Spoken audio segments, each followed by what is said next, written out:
Good morning. It is Monday, June 28th, and this is the Vermont Legislature's Joint Rules Meeting.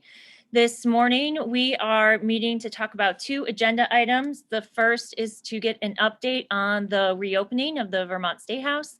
And then we will move on to our second agenda item, which is to get an update on the process for joint committees being able to meet given the timing of the governor's end of the emergency order and just what that means for our process moving forward, meeting together back in person. So with that, let's start on an update on reopening the State House. I see our Sergeant at Arms is here.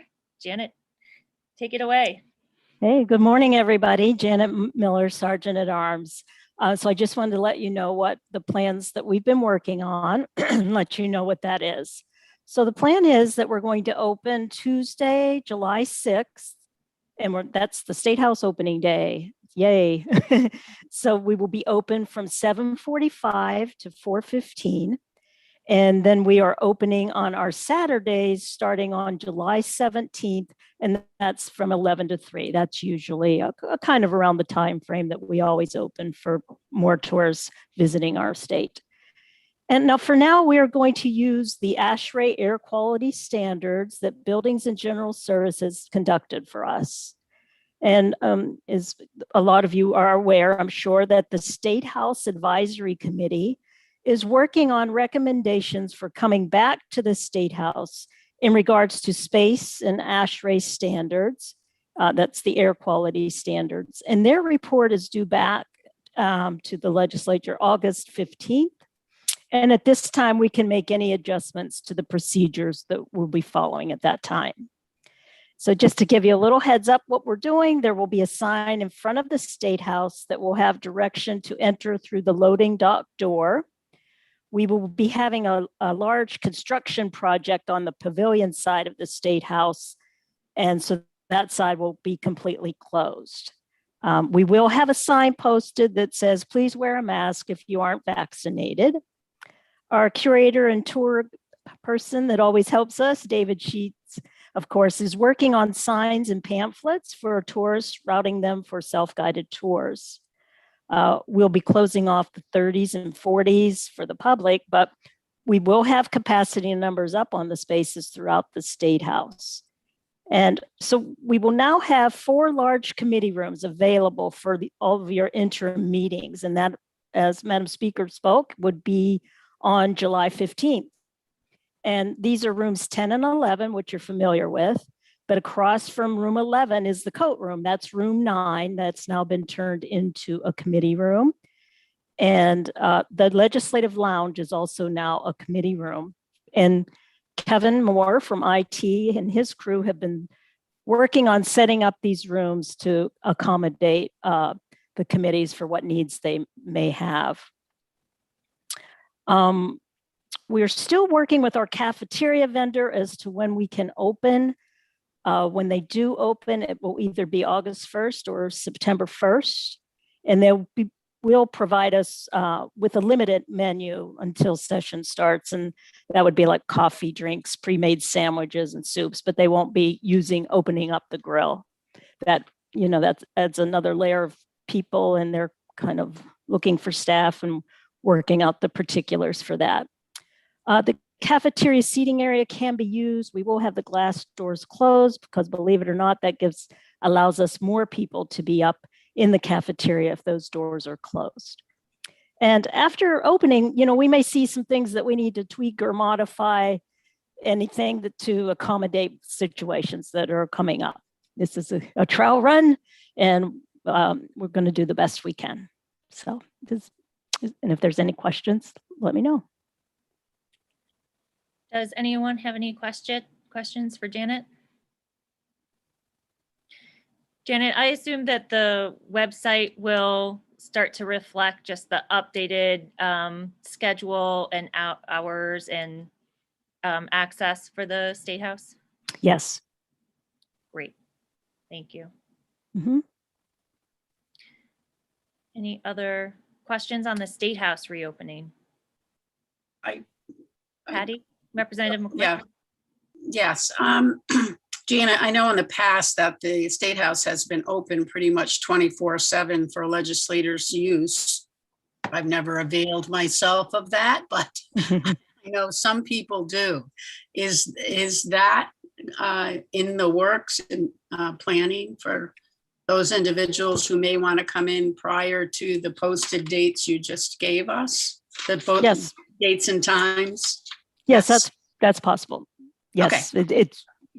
we're going back to normal with our legislative members. Okay, thank you. Mhm. Senator Brock? This question regarding YouTube.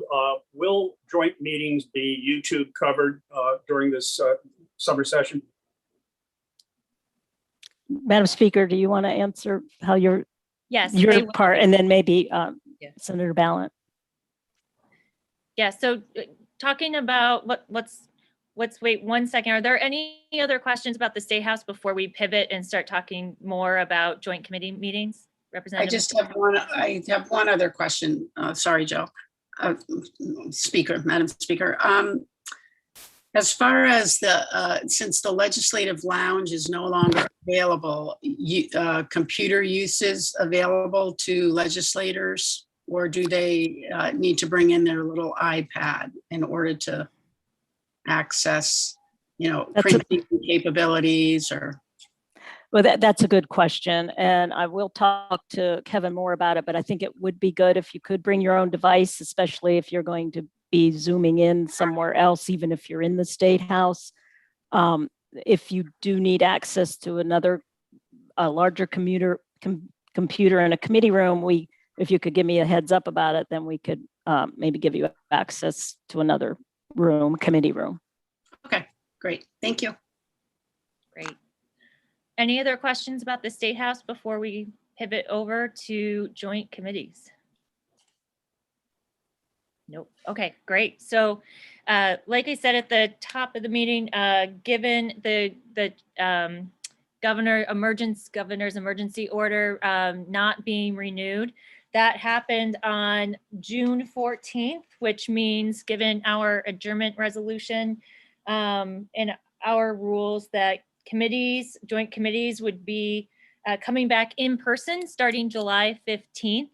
It is our intent, Senator Brock, that those meetings are on YouTube and available for people to watch in real time or go back to watch after the meeting is completed. It will be cataloged and live the same way that all of our meetings were during the session. That would not be done any different. I know IT has been working and piloting to make sure that the technology is working and available for July 15th. Kevin Moore indicated that he's feeling optimistic about that, and that would be for joint committee meetings in those 4 rooms that the Sergeant at Arms mentioned. So we are moving forward on that timeline. And one reason why I thought it was important to bring people together sooner rather than later is just because we were looking at a possible reopening date on early August, but because we were able to achieve that 80% immunity rate, the governor did not renew that order in June. So that has moved up our timeline a couple weeks, but staff is working hard to ensure that July 15th will be ready to have in-person joint meetings at the State House. And just a reminder, the intent of that is that we will be not doing a sort of hybrid model, that members will be expected to be there in person, just like we were in the before times, and recognizing that if you do have a family emergency, if you're not feeling well, if you need to stay home because of childcare, that of course we will make sure that you are able to Zoom into the meeting to be present. And the rule is that you would just not be able to vote. So that is the expectation and the rules and guidelines that we will be using when we meet, when we start meeting back in person in July, which is so exciting. Are there questions or concerns or anything that you would want us to be paying attention to as we work towards that July 15th date? Okay, great. So again, this was just really important that we came together to recognize that the July 15th date is the new date and it's not August 2nd. I'll send an email out and I'll work with the pro tem to make sure that all members are aware that July 15th is the date for joint committees to come back and that the State House will be reopening. And our committee will continue to meet. It's going to be really critical to get the update from the State House Advisory Committee on how we set up the building for a safe return in January. So that will be the next meat and bulk of our work moving forward. And that is it. That is the agenda. Are there any other questions and flags before we break? Or Betsy Ann, is there anything else that we should touch base on before we wrap? No, thanks, Madam Speaker. It was just that July 15th date to confirm that for this committee. So covered from my end. Thanks. Great. Okay. Well, this was very productive. Thank you. In the meantime, please be in touch if you have any questions or concerns about the reopening. And like I said, we'll make sure that the public is aware of the schedule and the timeline and that members are as well for July 15th. So with that, this meeting is over and we will be in touch about scheduling another meeting in the near future. Thank you, everyone. Have a great week,